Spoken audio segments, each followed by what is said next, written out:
এটা আপনাকে দূরে নিয়ে যায় আল্লাহ সুবহানাহু ওয়া তাআলার জিকির থেকে, সর্বশক্তিমানকে স্মরণ করা থেকে। আমি ব্রাহ্মণ্যবাদের একজন অনুসারী, কিন্তু আমি ইসলামের অনেক কিছুই পছন্দ করি। কিন্তু ইসলামের নিয়ম অনুসরণ করতে হলে আমাকে কি ইসলামে ধর্মান্তরিত হতে হবে, নাকি আমার ব্রাহ্মণ্যবাদের ধর্ম পালন করেই আমি ইসলামের বিভিন্ন নিয়ম অনুসরণ করতে পারবো?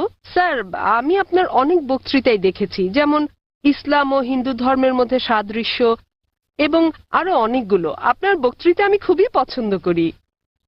বোন খুব সুন্দর একটা প্রশ্ন করলেন। তিনি বললেন যে তিনি ব্রাহ্মণিজমের একজন একনিষ্ঠ অনুসারী, কিন্তু তিনি ইসলামের বিভিন্ন বিষয় পছন্দ করেন। তার প্রশ্ন হচ্ছে যে তিনি কি ইসলামের এই সব বিষয় অনুসরণ করতে পারেন এবং একই সাথে তারা ব্রাহ্মণিজমও চর্চা করতে পারেন। তিনি আমার অনেক লেকচার দেখেছেন এবং অনেকটা পছন্দ করেন। বোন, প্রথমে আপনাকে বলি